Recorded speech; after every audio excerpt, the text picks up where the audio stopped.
problematic to get book recommendations from Booktube only, and should we really decide which books are worth reading depending on whether me or some other book content creator has recommended the book or not? I mean, it might actually be quite problematic to base which books are worth reading or are good, whether a booktuber or a booktuber said so. Well, I have not been able to stop thinking about the place of Booktube or Booktube or other platforms since I had the incredible Philip Chase on my channel where he said this. This is probably going to make me very unpopular, but I think that using the primary criterion of enjoyment as the basis for rating and reviewing, this is actually a very flawed basis for rating and reviewing books. Basically, I look in Goodreads sometimes just for my own amusement.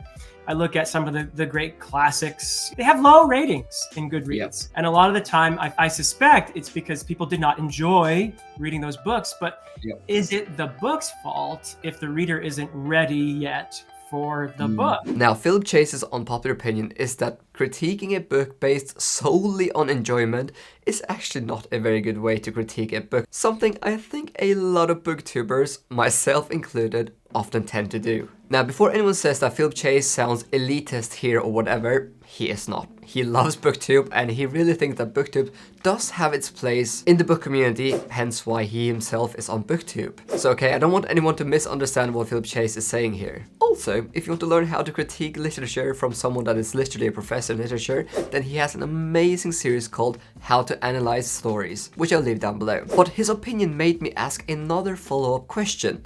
Is it bad that people trust booktubers since we are actually just random people that love books and we actually don't really have any academic or professional credibility, except that we love books and we know how to make videos? I mean, I'm sure most of you remember this article that came out a couple of years ago that called Booktube a shallow world, where the author basically critiqued that Booktube was a place that focused more on the act of being a reading than reading itself.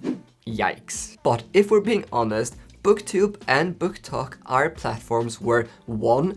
A lot of book reviews or recommendations are based on enjoyment or other maybe shallow factors, and 2. It is a place where scholarly and academic critique of literature, it rarely thrives, if we're being honest. So today I want to dive into this topic. Is it problematic to trust booktubers? And the video will be split into several parts, so please go down below to see the timestamps if you want to skip ahead. Okay, let's talk about some of the problems of Booktube first. Now, I am a booktuber, I love Booktube, so I don't want to be overly critical here, but there are some obvious things that can be at least perceived as a negative thing with Booktube. Firstly, there is a clear potential for bias if you decide to trust certain booktubers. I mean, most booktubers, myself included, we get to know either the publishers quite well or even individual authors, and we also know that critiquing certain authors can put us in a bad situation. For example, if I decide to make a video critiquing Brandon Sanderson, I might lose 500 subscribers, and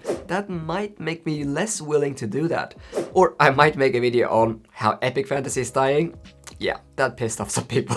But the fact is that we booktubers, we might intentionally stay away from certain topics, or we might find it challenging to critique a book since we might know the author or the publisher, and that might cause bias. Now, I'm not saying it always does, but there's always a risk. Now, I'm always really trying to be extremely honest with my book reviews, but the honest truth is, there is not a single person in the world that is totally objective in every single way, so we booktubers, we just have to try our best. Secondly, a big drawback of Booktube is its popularity bias. I mean, Booktube has a tendency to promote certain books heavily, and while there's nothing wrong with that, it's just worth noting that a popular book does not equal a good book always. I mean, a lot of popular books are good, but not all. And I won't mention any names. It is also worth mentioning a lot of amazing books never get talked about on Booktube because other books are getting all the attention. So we booktubers, we cannot help but suffer from popularity bias. Now, that might not necessarily be a bad thing, since that can create better conversations about books, it can help new authors, and it can also create like these thriving and great communities. It's just worth noting again that popularity is definitely a big factor in the community. Thirdly, due to the nature of Booktube or booktok, most reviews will be very surface level and therefore less critical. Now, I often make videos maybe recommending 10 books, and I do that in like 10 minutes. I mean, people really enjoy those videos, but that means that on average, I probably spend around 1 minute on recommending a whole book to you. Now, I'm not gonna act like I can adequately critique a book in 1 minute. And also, if you think about Booktube, it's popular to recommend maybe 5 or 10 books in 60 seconds on a TikTok. Now, I'm not saying it's a bad thing, as you know, I create this kind of content, but I just wanted to emphasize that the nature of Booktube or Booktube, it doesn't really encourage these long, critical book reviews, at least for the most part. I mean, consistently, the videos that perform the worst on my channel are dedicated book reviews.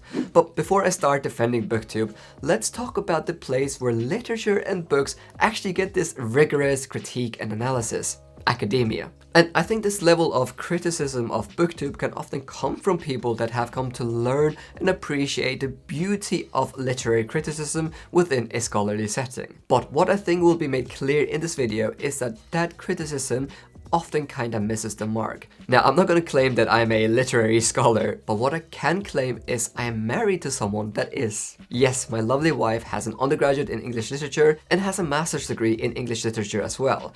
Now, I think what is going to become obvious is that while both academia and Booktube read and analyze books, these two things are almost two totally separate things that occasionally overlap, depending on the booktuber, and I think it's helpful to try and understand where a scholar comes from and their potential critiques or concerns of Booktube or Booktok. So what are some of the things that a researcher or a scholar in literature might learn and study? Well, I'll be very brief here and I'll try to do this justice, but a researcher in literature might focus on creating new theories or interpretations of literary work. They might seek to understand the historical or cultural context for when a work was written. A scholar might do a thorough and critical analysis of text by analyzing themes, structure in text, writing style, or compare these to other literary work or authors or literary movements. They might also try to develop a new theory and apply that to a book. For example, my wife, she actually wrote a 60-page master's thesis on a very short and specific folklore and used academic theories such as monster theory to interpret and to try to make sense of this specific folklore. Now, scholars might also examine how literature depicts or criticizes society or other issues like race, gender, and so on. Now, you see, being a scholar or an academic in literature means that you have to critique works in a much more rigorous way. And if you're doing a literature degree and you hand in a paper that only says, "I love the writing and the plot was fun," then I can guarantee that you would fail the class and potentially be kicked out of the university. I mean, there are standards you have to meet in academia, and generally, those same standards don't really exist on Booktube. Now, I almost hate to say this, but that also means that someone that has been taught how to criticize literature at university probably has a bit more credibility than I do when it comes to critiquing different works of art, for example. Now, I don't have the knowledge on how to do a lot of these things that people get taught at university, and that's just a fact. And as a booktuber, I'm very happy to appreciate all the good and beautiful things that literary research has given us. I truly think that this is something we should all respect. But you see, I think most of you are watching this and are thinking, well, I don't want Booktube or Booktube to be like university where you have to have a degree to have an opinion. And that brings me to the next part of this video. What place does Booktube actually have in the book community? And ultimately, why I don't think that this will ever be a place where most people are scholars. Firstly, one of the amazing things with Booktube is how it's making reading accessible and relatable to a broad audience. Yes, Booktube might not pander to the scholars or the people with a high IQ or people with degrees, but it is helping this broad audience that just wants to find good books to actually find those good books. You see, I think so many people love Booktube because they can relate to the creators they're watching, and for many, that connection is extremely important. Now, secondly, Booktube is incredible at creating communities centered around books. You do not have to be a scholar or someone with a degree to be part of this community. You just actually need to have an interest in books, and not being an idiot is usually also a good thing. And that is enough. I mean, I think so many people can relate to the struggles of growing up and actually not having people around them that love reading as well. But the beautiful thing with social media is that that has allowed other readers to find thriving communities, which is honestly just so amazing. Now, thirdly, social media is allowing a wide range of voices to be heard. Social media has made it easier than ever to hear the perspective of people from so many different backgrounds, and I love that about Booktube.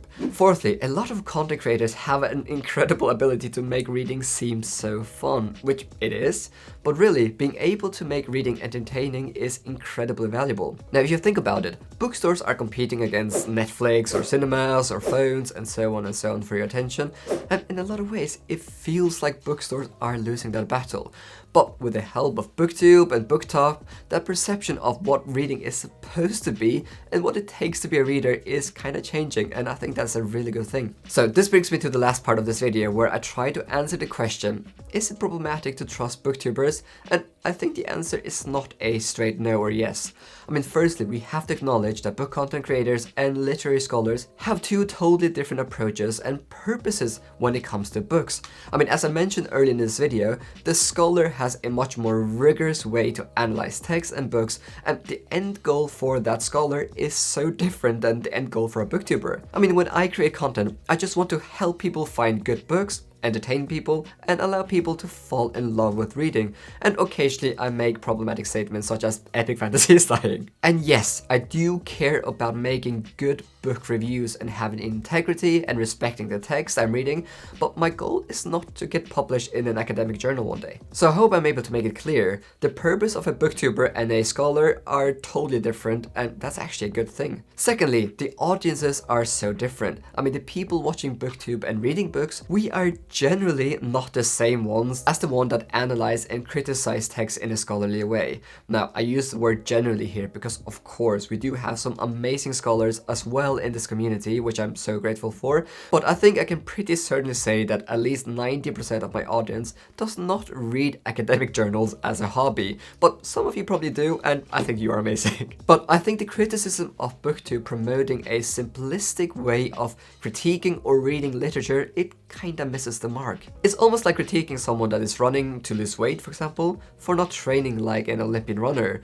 I mean, yes, both the person trying to lose weight and the Olympian are both runners, but their intentions and approaches and aims are almost polar opposite. That being said, I'm sure myself and lots of other content creators would actually greatly benefit from learning how to critique and analyze text, because that would probably help us appreciate the books we read more and make better book reviews. So I'm actually all here for integrating academia and more rigorous analysis of books into Booktube.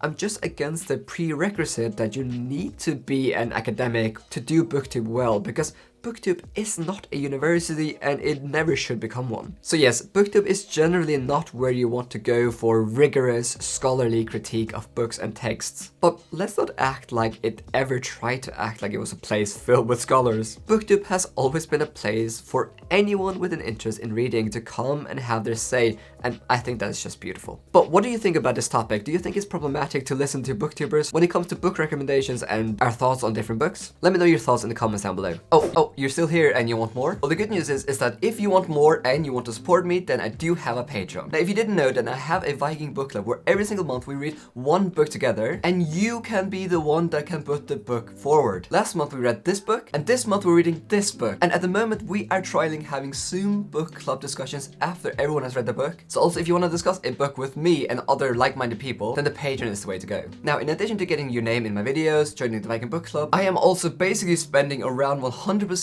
of my Patreon income to reinvest back into my channel. Since I launched my Patreon, I have had more than 30 videos professionally edited. And just to give an example, from September 2023 to March 2024, I have spent more than $1,500 into video editing with the aim to consistently post high quality videos for you to enjoy. It is much appreciated.